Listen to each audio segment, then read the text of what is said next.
आदाब नाज़रीन, Poonch news express देख रहे हैं हम। आज हमारे साथ ख़ुसूसी गुफ्तगू में बात करने के लिए मौजूद है डॉक्टर सरफराज अहमद मीर, जो सर सैयद एजुकेशन मिशन के चेयरमैन भी हैं। और इनकी जो तंजीम है, अगर उसकी बात की जाए तो अमूमन जहां कोरोना वबा की बात की जाए, उस दौरान में भी हमने देखा कि इनकी तंजीम की जानिब से गरीब गुरबा लोगों तक पहुंचकर उनकी परेशानियों को सुनने के लिए शाना बशाना खिदमात को अंजाम दिया गया। उसी के साथ उनकी जो ज़रूरियात थी उनको भी पूरा किया गया। उसी के साथ साथ अगर हम देखें तो हर साल इस एनजीओ के जरिए जितने भी ऑर्फन नीडी यानी कि जो जरूरतमंद और गरीब गुरबा खानदान से ताल्लुक रखने वाले जो बच्चे बच्चियां हैं, उनकी तालीम को बढ़ावा देने के लिए भी काफी इकदाम उठाए जाते हैं। तो खैर, आज हम इनसे बात करेंगे। जिस तरीके से आज भी हमने ऐसा ही एक मंजिल देखा कि डाक बंगला पुंछ के अंदर इन्होंने नए साल का जश्न मनाने के लिए जिस तरीके से एक सोच बनाई और उस सोच को इस नजरिए से पेश किया गया कि जिसकी हर एक फर्द की जुबान से सताइश की जा रही है। यकीनन इसमें कोई दोहराई नहीं कि मुल्क भर में जिस तरह से कल कैलेंडर के मुताबिक साल 2024 एहतताम पजीर होने जा रहा है और साल 2025 का आगाज होने जा रहा है, और आज पूरे मुल्क में इसका जश्न मनाया जाएगा। लेकिन जिला पुंछ में जिस तरीके से इन्होंने जो सोच बनाई है कि इस जश्न को किस तरीके से मनाया जाए, यानी कि जश्न भी मनाया जाए और जरूरतमंदों के साथ मनाया जाए, क्योंकि उन्हें भी इसकी अशद जरूरत है और उनके दिल में भी एक ये खुशी जाहिर होगी कि उनके लिए भी, उनकी हौसला अफजाई करने के लिए भी कुछ आना बचाना आगे हुआ है। तो चलिए, मजीद हम इन्हीं से बात करते हैं और इन्हीं से जानने की कोशिश करते हैं कि आज जिस तरीके से इन्होंने ये एक सोच बनाई। डॉक्टर साहब, सबसे पहले बहुत बहुत शुक्रिया आपका हमारे साथ जुड़ने के लिए। बहुत शुक्रिया अमीन साहब। अमीन साहब, आपने हमेशा उन मुद्दों को सामने लाया है और पब्लिक तक लाया है, और पब्लिक लग लाने का मुझे लग रहा है कि मीडिया का सबसे बड़ा एक रोल रहता है इसमें, और वो रोल पुंछ की मीडिया बाखूबी निभा रही है। देखिए अमीन साहब, सबसे पहले तो सोच इंसान की खुद की होती है, और अगर सोच की बात की जाए तो जब एक ग्रुप बनता है, 8 से 10 लोग बैठते हैं, तो उन सब की सोच मिलके एक परफेक्ट सोच निकल के आती है। आज का ओवरऑल वक्त की अगर बात करें तो एक तो आपको ये बाखूबी पता है कि हम बॉर्डर एरिया के रहने वाले हैं।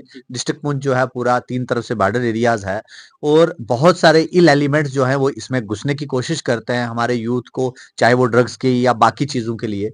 लेकिन एक तरफ हमारे साथ हमारी टीम, ऐसी टीम जुड़ी है जो हमेशा राइट ट्रैक पे चलती है और राइट ट्रैक की बात करती है।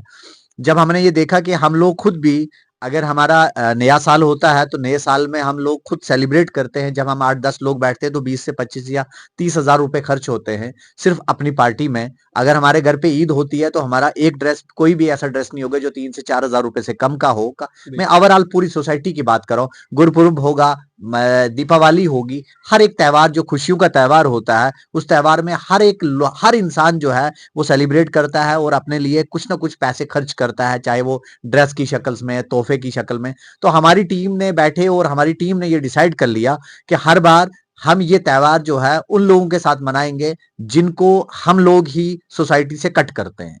हालांकि उनका भी सोच है, उनकी भी दिल है, उनका भी इस सोसाइटी में रहने का पूरा हक है।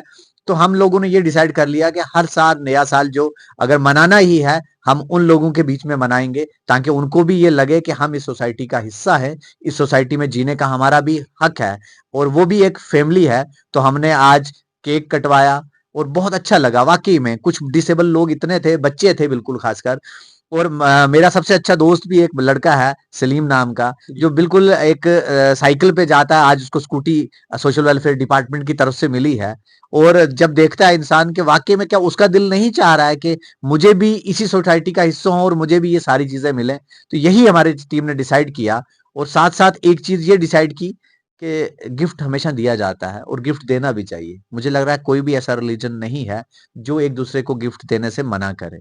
तो हमने ये सोचा कि क्यों ना इनको वो गिफ्ट दिया जाए जिसकी इन लोगों को जरूरत है। तो अभी 2-3 दिन पहले ही स्नोफॉल बहुत ज्यादा हो गया, हालांकि ठंड बहुत ज्यादा पड़ गई थी। तो हमारी टीम ने डिसाइड किया कि क्यों ना हम इनको ब्लैंकेट जो है वो डोनेट करें, ताकि वो ब्लैंकेट उनके घर पे भी काम आएगी, उनके खुद के लिए भी काम आएगी, और सबसे अच्छी बात ये रहेगी कि उनकी जरूरत जो है वो पूरी भी हो सकती है। और इसमें मैं अपनी टीम का, और देखिए बहुत सारे ऐसे लोग जिसमें मैं राजीव टंडन जी का नाम लूंगा, और बहुत सारे शहजाद नाइक साहब का नाम लूंगा। हम अगर मैं नाम गिनवाना चाहूं तो बहुत सारे ऐसे नाम एडमिनिस्ट्रेशन के हैं जो बैकफुट पे रह के बिल्कुल चाहते हैं कि इस सोसाइटी को अपलिफ्ट भी किया जाए, इस सोसाइटी को डेवलप्ड भी किया जाए। तो मुझे लग रहा है कि सबसे कोई भी काम करने के बाद आदमी का खुद का दिल क्या चाहता है वो पता चलता है। और मैं आज इस प्रोग्राम करने के बाद, इस सेलिब्रेशन के बाद मेरा दिल पूरा सेटिस्फाई है, 100% सेटिस्फेक्शन है कि हाँ, आज कुछ अच्छा काम हुआ है। राय नहीं, जिस तरीके से आपने बताया इंसान की कुछ ख्वाहिशात होती हैं और बिलख़ुसूस हम बात करेंगे वो अफ़राद जो गरीब-गुरबा ख़ानदान से ताल्लुक़ रखते हैं, माली हैसियत उनकी काफ़ी कम होती है और इसी तरीके से देखा जाए जब त्योहार होते हैं तो अमूमन उन्हें ये लगता है कि उनकी जो ख्वाहिशात हैं, अगर उनके पास भी माली हैसियत होती तो वो पूरा कर पाते। लेकिन जिस तरह से आपकी एनजीओ ने जो पहल की है और उसी के साथ जिस तरीके से आपने ये भी बताया कि कुछ ऐसे अफ़राद जिन्होंने आपकी इस सोच के साथ शाना-बशाना जो है पूरा ताउन किया और जिस तरह से इन गरीब-गुरबा अफ़राद के चेहरे पर जो खुशी और मुस्कान लाई है, तो मैं ये भी जानना चाहूँगा, जब आपने ये सोच बनाई थी, आपकी टीम ने ये सोच बनाई, किस तरह से इसको मंज़र-ए-आम पर आपने लाया और किस तरह से आपके साथ ये कारवां जो है वो बना और आज जिस तरीके से एक जानिब जहाँ जश्न मनाया गया है, लेकिन साथ ही जिस तरीके से आपने भी बताया कि आपको इस बात की खुशी है कि जश्न के साथ-साथ उन्हें जो गिफ्ट देने थे, तो गिफ्ट आपने उनकी ज़रूरियात के मुताबिक दिए। किस तरह से ये कारवां आपका चला? देखिए, सबसे पहले सोच तो बन जाती है, जी, लेकिन अगर किसी को कुछ देना है तो उसके लिए आदमी की फ़िक्रमंद हो जाती है कि किन लोगों को देना चाहिए। जी, तो उसके लिए मैं अपनी टीम का स्पेशली शुक्रिया अदा करना चाहूँगा, जिन्होंने वाक़ई में डोर टू डोर जाके ना ये पता किया कि जी, किसको ज़रूरत है।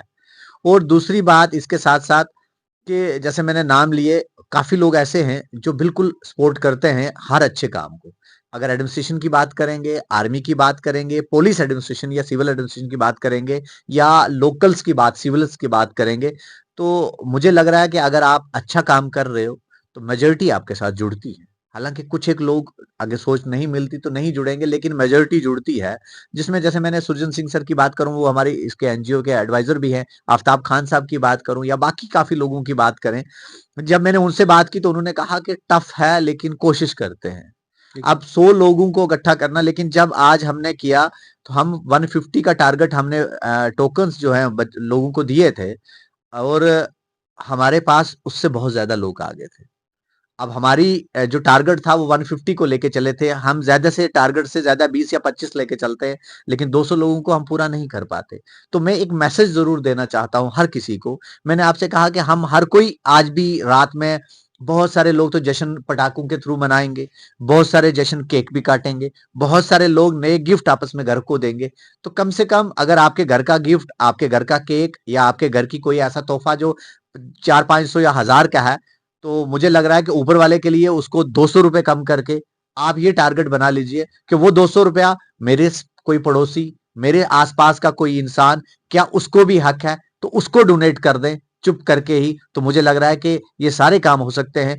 हमारी टीम अगर 20 आदमी की या 100 आदमियों की टीम है, लेकिन मुझे लग रहा है 100 आदमी 2000 लोगों का काम या 5000 लोगों का काम नहीं कर सकते, बल्कि 100 आदमी जुड़ के 10 को अच्छे से काम कर सकते हैं। तो अगर हमारी सोसाइटी में जो एक मिडिल क्लास से भी ऊपर जाके आती है, अगर ये सब ठान ले कि हर त्योहार जो है हमें उन लोगों के साथ मनाना है और हर त्योहार में हम अपना जो खुद का जो ड्रेस है या उसका बार्गेनिंग करके उसको जितने बार्गेनिंग के पैसे बचेंगे, उसके लिए हम एक उस आदमी को सपोर्ट करेंगे जिसको भी हक है उस त्योहार मनाने का। अच्छा, सरफराज साहब मैं ये भी जानना चाहूँगा, यकीनन आपने बिल्कुल दुरुस्त फ़रमाया कि कोशिश करने वालों की कभी हार नहीं होती। यकीनन जो इंसान अपनी मंज़िल की तरफ बढ़ता है, उससे काफ़ी परेशानियाँ भी आती हैं, लेकिन उस दौरान में अगर वो रुक जाता है, तो यकीनन कहीं न कहीं उन्हें उससे मायूसी मिलती है, लेकिन अगर वो बढ़ता जाता है, तो एक ना एक रोज़ वो मंज़िल तक ज़रूर पहुँच पाता है। मैं ये भी जानना चाहूँगा, जिस तरीके से अगर मैं अपने नाज़रीन को ये बताना चाहूँगा कि अगर हम बात करें तो पिछले तकरीबन 10-12 दिन पहले की बात है, यहाँ पे एक लाइब्रेरी का इफ्तिताह किया गया था। जिसमें भी हमने डॉक्टर साहब का इंटरव्यू किया था और वहाँ पे भी इन्होंने एक बात कही थी कि जो ऑर्फन 5 ऐसे जो ऑर्फन बच्चे हैं जिनके लिए यहाँ पे जो भी उनकी ज़रूरियात, जो भी उनकी फीस होगी या उनके एजुकेशन का जो भी खर्चा होगा वो इनकी एनजीओ की तरफ से किया जाएगा। ये मैं बात इसलिए आप तक पहुँचाना चाहता हूँ क्योंकि इनकी एनजीओ से अगर मैं अपनी बात करूँ तो साल 2018 से लेकर ताहाल तक मैं इनकी जो कारकर्दगी है वो मैं देखता आया हूँ और कोविड के दौरान में भी मैं इनके साथ रहा हूँ। इसलिए मैं ये बात ज़ाहिर करना ज़रूर समझूँगा, शायद इन्हें ये बात याद ना हो। मैं ये जानना चाहूँगा इस तरह की सोच किस तरह से आप बनाते हैं और ख़ास करके ऐसे जो मुस्तहिक अफ़राद हैं, जो मुस्तहिक बच्चे हैं, जो पढ़ना लिखना चाहते हैं लेकिन उन्हें तालीम हासिल करने के लिए अख़राजात की बड़ी कमी होती है। किस तरह से उनकी निशानदेही आप करते हैं और जब निशानदेही करते हैं तो किस तरह से उनकी जो तालीमी मेयार को बढ़ाने के लिए आप अपनी टीम को जो तश्कील देते हैं? देखिए, सबसे पहले तो अमीन साहब हमें सब चीज़ें याद हैं। मैंने आपसे कहा कि ये एनजीओ मतलब हो गया एक ऑर्गेनाइजेशन। जी। और ऑर्गेनाइजेशन किसकी बनती है? कुछ लोगों, जब कुछ 10-12 का लोगों का ग्रुप बनता है, जी। उनकी सोच मिलती है, तो वो चाहते हैं कि कुछ काम करें। हम आपका हमेशा याद है हमें, और मुझे लग रहा है कि कोविड की अगर बात करें, तो जब हम बालाकोट भी पहुंचे थे जी। या जी। टाइम वाले इलाके या कहीं पे भी पहुंचे, आप बिल्कुल साथ रहे हैं। और आपको ये भी याद होगा, जब एक बार वापस आ गए थे, तो एक टाइम में एक लड़के की वो ब्लास्ट होने की वजह से डेथ भी हो गई बिल्कुल। थी, हम रास्ते में थे। लेकिन अमीन साहब, एक तो राइट ट्रैक क्या होता है कि जो मीडिया पर्सन्स हैं उनका बहुत बड़ा रोल रहता है। अगर आज मैं कुछ काम करके अगर हम बालाकोट या किसी दूसरी जगह पहुंचे, हमें देख के 4 लोग और ही देखने दिखाने के लिए ही लेकिन सामने आए, काम करने के लिए आए, अल्टीमेटली उन लोगों का काम हो गया जिनको उसकी जरूरत थी। दूसरी बात आपने कही कि एजुकेशन में और हमारी सोच क्या है। देखिए, एक आम इंसान है, अगर आप पिछले कुछ सालों की लिस्ट अगर वैली की या जम्मू की या कहीं की भी उठाएंगे, तो आपको आईएएस, आईपीएस, जेकेएस या जेकेपीएस में बहुत सारे ऐसे लोग मिलेंगे जिनके घर वाले जो हैं, कोई ट्रक ड्राइवर है, कोई मजदूर है, कोई ऑटो ड्राइवर है। मीन्स कि वो बच्चों को पढ़ाने के लिए सब काम कर रहे थे। जब वो बच्चा अचीवर बन गया, इट मीन्स उनकी फैमिली सेटल्ड हो जाएगी। तो हमारा हमेशा से फोकस ये रहा है कि अगर कोई ऐसी फैमिली है जो अपने बच्चों को पढ़ाना चाहती है, क्योंकि कौन माँ बाप अपने बच्चों को नहीं पढ़ाना चाहता। बहुत सारी की प्रॉब्लम्स हमारे सामने आती हैं, और वो प्रॉब्लम ये आती है कि बच्चे को यहाँ से बाहर पढ़ने के लिए भेजें तो सही, लेकिन उसके महीने का खर्चा कौन देगा। तो हमारी जो टीम है, उस टीम ने ये डिसाइड कर लिया, अगर कोई जेन्युइन बच्चा होगा, और कोई, मुझे लग रहा है कि कोई भी फ्रॉड करके पैसा नहीं लेता है, बहुत कम लोग हैं। ये तो हम लोगों ने फोबिया बना लिया है कि नहीं जी, पता नहीं ये फ्रॉड होगा, ये वहां से पैसे ले लेगा, ये ऐसे ही फ्रॉड पैसे मंगवा रहे हैं अकाउंट में। होता है, बहुत सारा होता है, लेकिन मेजोरिटी ऐसी नहीं है। हर माँ बाप अपने बच्चों के लिए जो है ना, वो अच्छा ही सोचते हैं। और बहुत सारे लोग, इसीलिए हमने टारगेट लिया कि हमें फोकस रखना है एजुकेशन पे, ताकि एक गरीब का बच्चा भी पढ़े। जहां एक अमीर का बच्चा पढ़ने जा रहा है, तो क्यों ना आज गरीब का बच्चा भी वहीं पढ़े। लेकिन पढ़ने के लिए जो फी होगी, ज्यादा तो हम नहीं कर सकते हैं, क्योंकि देखिए, एनजीओ भी डोनेशन बेस्ड चलती है। यहाँ पे भी मैंने आपसे कहा, जैसे मैं एडिशनल एसपी अपने नवाज चौधरी साहब की बात करूं, अब नाम नहीं लेना चाहिए, लेकिन उनकी बहुत बड़ी सपोर्ट हमें यहाँ रही। इसी तरीके से बहुत सारे नाम ऐसे हमारे सामने आते हैं जो चाहते हैं कि यार किसी तरीके से सोसाइटी में पढ़ाई हो। और यहाँ हमारी एनजीओ जो है, वो सिर्फ मतलब एक तरफ नहीं, मुझे लग रहा है कि वो सिर्फ सब लोगों को देखती है। मैंने कहा, सरदार सुरजन सिंह सर जो हमारे एडवाइजर हैं, प्रदीप खन्ना सर हमारे एडवाइजर हैं, रियाज नाज साहब हमारे एडवाइजर्स हैं, ये ऐसे लोग हैं। और बाकी हमें खुशी ये रहती है कि आप सब भाई जो है ना, आप हमेशा हमें राइट देते हैं। आप कह रहे हो कैसे ढूंढ लेते हो, अमीन साहब आप हो गए, राकेश साहब, या बाकी जितने भी हमारे दोस्त हैं, आप सब लोग क्या करते हैं, हमारे पास आ जाते हैं, आते हैं, कहते हैं कि सर फलानी जगह एक प्रॉब्लम है फलाने को। तो मेरी एक रिक्वेस्ट है कि उस प्रॉब्लम को सुन के सारे एनजीओ या सारे हेल्प करने वाले एक जगह मत पहुंचे, कम से कम एक कोई टारगेट ले ले, एक कोई टारगेट ले ले कि हमने इस पे ये करना है। जैसे हमारी जो टीम है, जिसमें हमारी टीम बहुत अच्छे से काम कर रही है,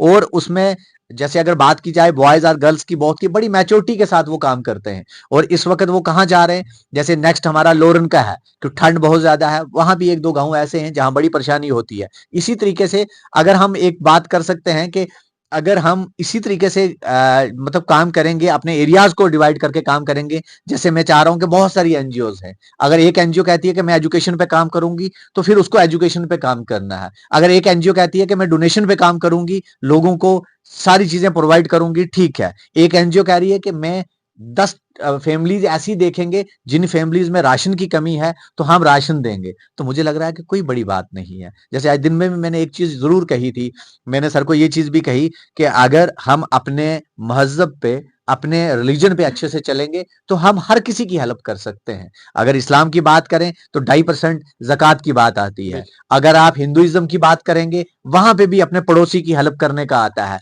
अगर सिखिज्म की बात करें, तो मुझे लग रहा है कि इस वक्त अगर ह्यूमैनिटी के लिए कोई काम कर रहा है, वो सिखिज्म कर रहा है। अगर किसी भी आप गुरुद्वारे में चले जाएंगे या खालसा वेलफेयर फाउंडेशन की बात करेंगे, वो तो बिल्कुल रिलीजन को हट के बात काम कर रही है।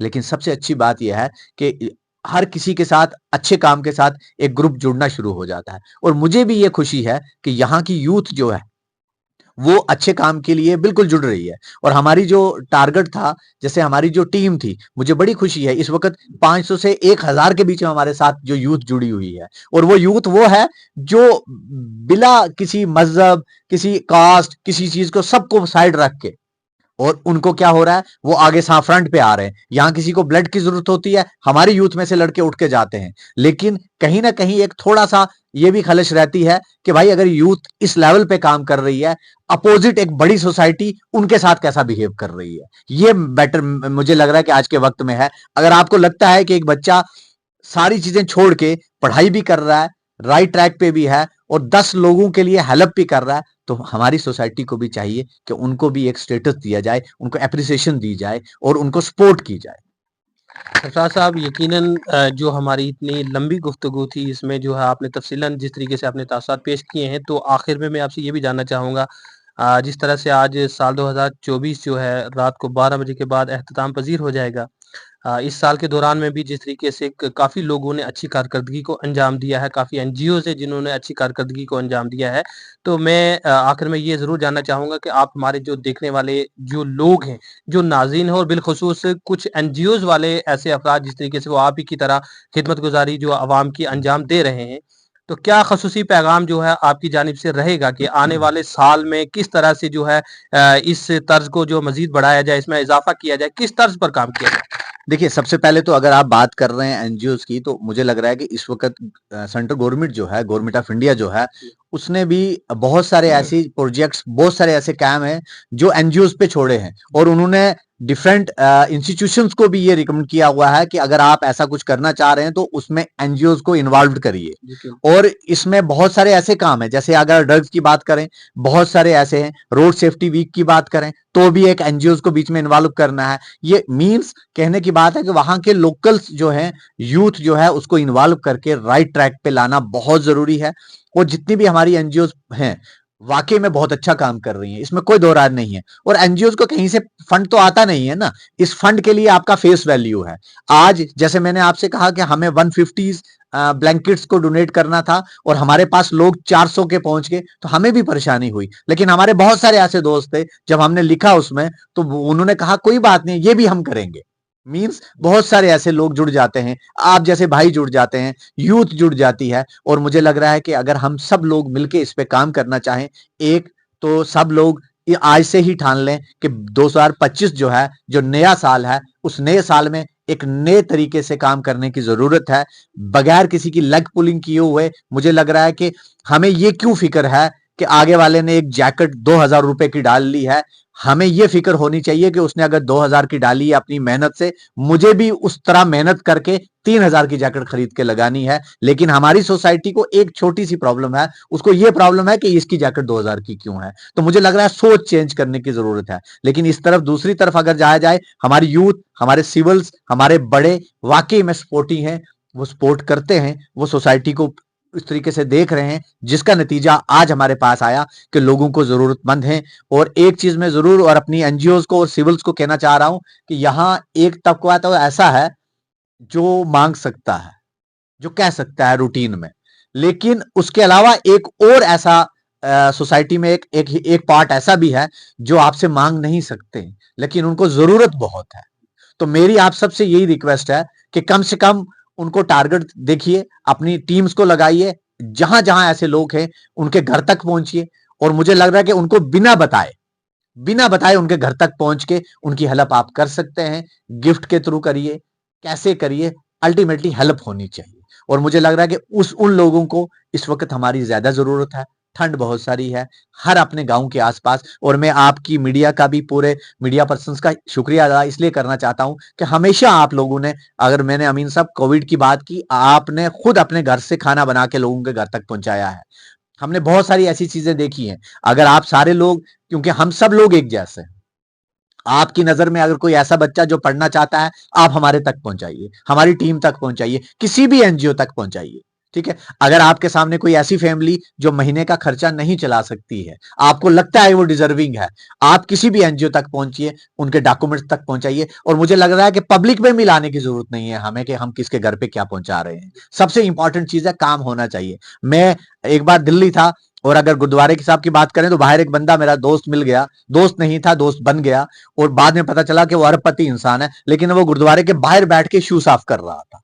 जब हमने उससे बात हुई, पता चला, तो उसके जो कद का पता चला, तो कद उसका इतना बड़ा था, मुझे लग रहा है कि इतना कोई यहां पे भी नहीं होगा। लेकिन वो क्या कर रहा था, वो एक जगह बाहर बैठ के, गुरुद्वारे के बाहर बैठ के, लोगों के जो आने जाने वाले थे वो शू साफ करके वहां रख रहा था। यही बड़ी चीज इंसानियत है कि उसको ऊपर वाले तक से कनेक्ट होना है, ना कि उसको दिखावा करना है।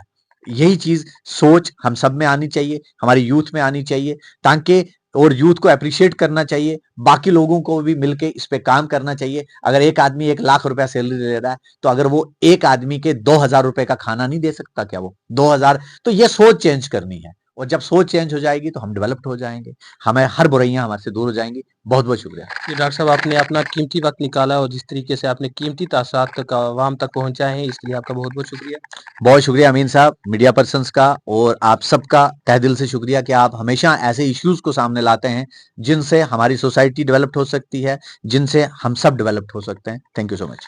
नाज़रीन, ये थे हमारे साथ डॉक्टर सरफराज अहमद मीर, जो सर सैयद एजुकेशन मिशन के चेयरमैन भी हैं, और जिस तरह से इन्होंने बड़े खूबसूरत अंदाज में ये बात जो वाज़ह की है कि हर इंसान अगर ये सोच बना ले कि उसने किसी गरीब गुरबा अफराद के साथ अपनी हमदर्दी, अपना ताउन पेश करना है, तो उसके लिए वो ये ना सोचे कि वो अकेला है। जब वो उस राह पर चलेगा तो अल्लाह की तरफ से उसे खुद ब खुद जो है एक कारवां बनता जाएगा, और कारवां बनने के साथ-साथ उसकी जो वो ख्वाहिशात थी, जिस तरीके से उसने दिल में एक जज़्बा रखा था कि इस शख्स के साथ जितनी भी इसकी ज़रूरियात हैं, उनको पूरा करने के लिए वो अपना अहम रोल अदा करेगा, तो उसको वो अहम रोल अदा करने की ऊपर वाला ज़रूरत ही नहीं पड़ने देता है, बल्कि कोई दोहराई नहीं है। जिस तरह से आज साल 2024 का जो है वो उसका एहतताम पज़ीर हो रहा है, और साल 2025 का आज मुल्क भर में जश्न मनाया जाएगा, और जिस तरीके से इन्होंने ये बात कही है कि हर इंसान अगर वो 10,000 रुपए जो है इस जश्न के लिए खर्चा करेगा, तो अगर वो ये सोच बना ले कि इस 10,000 में से 1,000 रुपया उन अफराद के लिए डोनेट किया जाए जो इस वक्त काफी मुस्तहिक है, उन्हें उसकी अशद जरूरत है, तो यकीनन इसमें कोई दोहराई नहीं है कि उनकी वो जरूरियात भी पूरी हो जाएगी, वो भी आपके साथ उसी तरीके से जश्न मनाने के काबिल हो जाएंगे जिस तरह के आप मना रहे हैं। और इसी के साथ साथ एक बात जो इन्होंने दिल्ली वाले दोस्त की कही है, तो मैं यहाँ पे जरूर कहना चाहूंगा कि अल्लाह ताला हर इंसान को इज्जत देकर भी आजमाइश करता है और जिल्लत देकर भी आजमाइश करता है, बशर्ते कि वो इंसान किस हद तक उसमें खरा उतरता है, ये उसकी नीयत पे डिपेंड होता है। और खास करके अमूमन अल्लाह ताला अगर किसी को दौलत अता करता है, नियामतों से नवाजता है, तो उसमें भी अल्लाह ताला का कोई ना कोई राज होता है। तो हम सबको चाहिए, जिस तरह से हम पर सदका, फितर, उशर सब चीज जो है वो फर्ज है और वो हमें अदा करनी होती है, वो इसीलिए अल्लाह ताला ने कायम की है कि उनसे वो गरीब गुरबा अफराद, वो मुस्तहिक अफराद जो माली हैसियत की कमी रखते हैं, उनकी जरूरियात भी पूरी हो सके। और जिस तरह से आप भी बखूबी जानते हैं कि जब हम कोई ज़कात देते हैं या फितराना अदा करते हैं, तो उसके लिए भी जो मखसूस हिदायत शरई अहकामात के मुताबिक दी गई हैं कि सबसे पहले हमने अपने घर में अपने अहले अयाल को देखना है, उसके बाद अपने पड़ोस को देखना है, अपनी बरादरी को देखना है, और उसके बाद अगर इनमें से भी कोई हमें मुस्तहिक ना मिले, तो उसके बाद फिर हम कहीं मदारिस में या कहीं दूसरी जगह पर जो है अपने फितराना को, अपनी ज़कात को अदा कर सकते हैं। तो यकीनन इसमें भी कोई दोहराई नहीं है कि जिस तरह से इन्होंने बताया कि इनकी टीम की जानिब से हमेशा ही ऐसे मुस्तहिक अफराद की निशानदेही की जाती है। और एक बात मैं जरूर वाज़ह करना चाहूंगा यहाँ पे, इस तरह से आज का ये प्रोग्राम था, ये मीडिया में दिखाया गया। अमूमन कई लोग ऐसा भी कहते होंगे कि भाई ये कोई भी चीज अगर किसी को डोनेट कर रहे हैं तो वो मीडिया में शो कर रहे हैं। हालांकि जिस तरीके से इन्होंने बताया कि आज तकरीबन 150 के करीब लिस्ट बनाई गई थी, जबकि लिस्ट से भी ज्यादा अफराद हो गए, तो उनको भी जो है सामान दिया गया। अब आप खुद अंदाजा लगा सकते हैं कि जो मीडिया में आज फोटोग्राफी हुई है उसमें तकरीबन एक दो बच्चों को जो ब्लैंकेट देते वक्त के फोटो जो है वो आए थे, वो इसलिए ताकि दूसरे लोग जो इसको देख पाए वो इससे अवेयर हो जाएं, शायद उनकी भी कोई ऐसी सोच बने कि इसी तरीके से इंसानी खिदमत गुजारी, क्योंकि इंसान पे हुकूकुल्लाह और एक हकूकुल इबाद, हकूकुल्लाह अल्लाह ताला के हकूक हैं जो हमें अदा करने हैं, और हकूकुल इबाद जो अल्लाह ताला ने हम पर बंदू के जो हकूक आयद किए गए हैं वो भी हमें अदा करने हैं। तो इसके लिए अगर कोई शख्स इन फोटोग्राफी को देखता है, इन फोटोज को देखकर अगर उसके दिल में ये बात आ जाती है कि हमने भी इसी तरीके से गरीब गुरबा अफराद के लिए उनकी निशानदेही करनी है, उनकी मदद करनी है, ताकि वो भी अपने आप को गरीब ना समझे, वो भी अपने आप को मुस्तहिक ना समझे, वो भी अपने आप को किसी से कम ना समझे, तो इसमें सवाब ही सवाब आपको हासिल होगा। तो उम्मीद करूंगा कि जिस तरह से आज इनसे हमने खसूसी गुफ्तगू की है, ये आप तक खसूसी गुफ्तगू पहुंचाने का सबसे बड़ा अहम मकसद यही था कि जिस तरीके से इनकी एनजीओज और दीगर जितनी भी एनजीओज अपनी खिदमत गुजारी को को अंजाम दे रही हैं।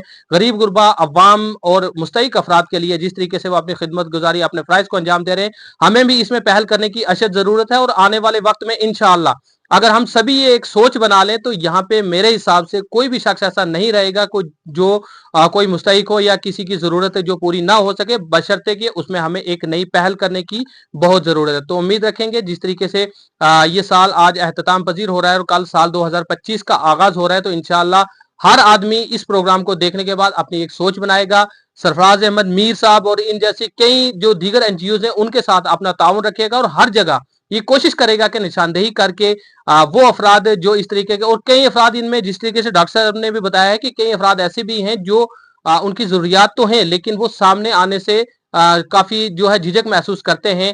यकीनन ऐसे अफराद की निशानदेही करना, उन्हें ढूंढना हमारा सबसे बड़ा अहम फरीजा है।